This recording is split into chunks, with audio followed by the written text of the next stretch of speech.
Assalamualaikum warahmatullahi wabarakatuh. Ummu Al-Fatih Ensiklopedia Islam Dunia kembali menyajikan berita-berita Islam dunia. Semoga semakin menambah ilmu pengetahuan tentang Islam bagi Anda semua.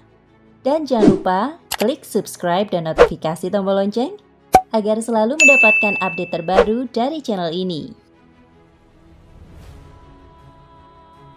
Raja Namrud juga disebut Raja Namrud bin Kan'an 2275 sebelum Masehi sampai 1943 sebelum Masehi. Adalah salah seorang raja yang memerintah Mesopotamia kuno, kini dikenal dengan negara Irak.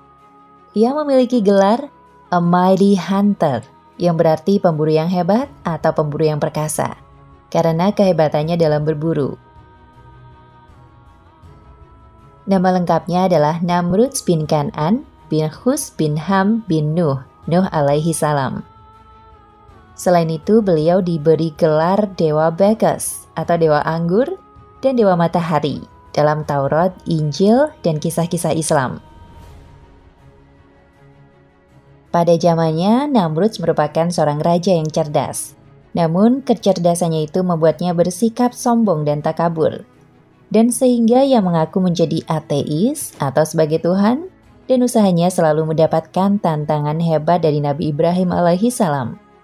Namanya terkenal karena usahanya sebagai pendiri Menara Babel. Sejarah awal, yaitu cucu Nabi Nuh alaihi salam, sedangkan ibunya adalah Semiramis. Konon setelah menunaikan kewajiban pada malam pertama dengan Semiramis, ayahnya meninggal dunia. Oleh karena itu, saat Namrud lahir, ia tidak mempunyai ayah. Ibunya adalah seorang wanita yang cantik dan bijaksana. Setelah ia lahir, konon dia tidak pernah disentuh oleh manusia, dan Namrud dianggap anak yang suci. Ini telah menambah keyakinan Namrud bahwa ia adalah anak Tuhan. Ketika ia dewasa, ia menjadi seorang yang tampan, dan ibunya cemburu dengan teman wanitanya. Karena itu, Semiramis menikah dengan Namrud, yaitu anaknya sendiri. Pencapaian Raja Namrud. Raja Namrud telah dianugerahi dengan daya intelektual yang tinggi dan menjadi ahli dalam berbagai bidang seperti seni desain, matematika, dan ilmu falak. Dia telah menemukan sistem seksagesimal yang membagi lingkaran ke 360 derajat, 1 jam ke 60 menit, dan 1 menit ke 60 detik. Selain itu, dia menetapkan bahwa satu hari dibagi menjadi 24 jam, setiap jam ke 60 menit dan 1 menit ke 60 detik.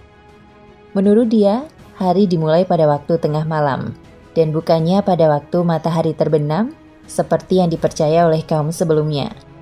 Sayangnya, sebagai seorang ateis, dia telah menyalahgunakan kemampuan itu untuk menyesatkan rakyatnya. Antara lain menggunakan ilmu falak untuk menciptakan berbagai sistem meramal nasib seperti horoskop dan meramal nasib palmistry. Tujuannya untuk menunjukkan bahwa manusia tidak perlu Tuhan, karena manusia mampu memprediksi dan mengubah nasibnya dengan sendiri. Selain itu, ia membangun banyak bangunan dan berhala yang megah dan indah, agar manusia kagum dengan kehebatan ciptanya sendiri. Menara Babel, yang berarti pintu gerbang yang sempurna, merupakan kuil di mana pendeta-pendeta memuji Namrud. Kedatangan Nabi Ibrahim alaihi salam.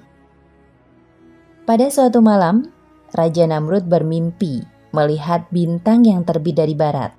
Semakin tinggi ia naik, semakin terang bintang itu bersinar, sehingga ia sampai ke zenit, di mana ia menerangi seluruh alam semesta. Setelah terbangun, Raja Namrud pun memanggil penasehatnya dan menceritakan mimpinya tersebut. Menurut cerita lainnya, Namrud bermimpi melihat seorang anak melompat dan masuk ke kamarnya.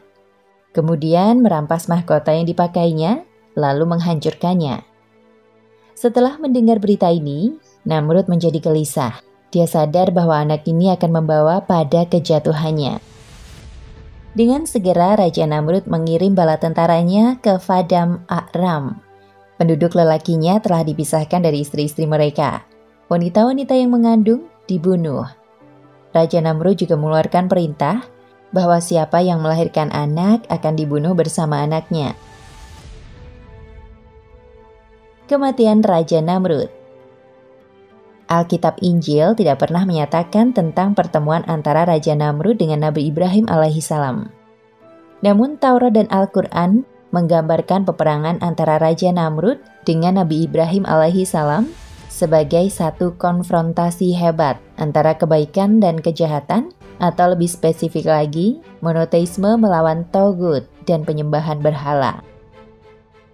Allah menurunkan ribuan nyamuk atau serangga yang halus. Dalam beberapa menit, mereka telah menembus kulit tentara Raja Namrud dan membunuh mereka dengan dahsyat sekali. Namun, ia berhasil melarikan diri, tetapi nyamuk itu telah masuk ke otaknya. Konon selama 40 hari dan 40 malam, ia tersiksa karena otaknya ditusuk oleh nyamuk itu. Setelah beberapa menit kepalanya dipukul, beliau memerintahkan orang suruhannya untuk memberi pukulan yang paling kuat, dan ini telah membawa kepada kematian Raja Namrud yang lalim itu. Kemudian, nyamuk tersebut merangkak keluar dari telinga beliau. Maka berakhirlah kehidupan seorang raja takabur yang mati akibat serangan nyamuk yang kecil. Nah pemirsa, inilah akhir kebersamaan kita. Mohon maaf jika dalam tayangan ini ada tayangan gambar dan narasi yang menyinggung hati. Semoga tayangan ini bisa menjadi hikmah dan ibroh bagi kita semua.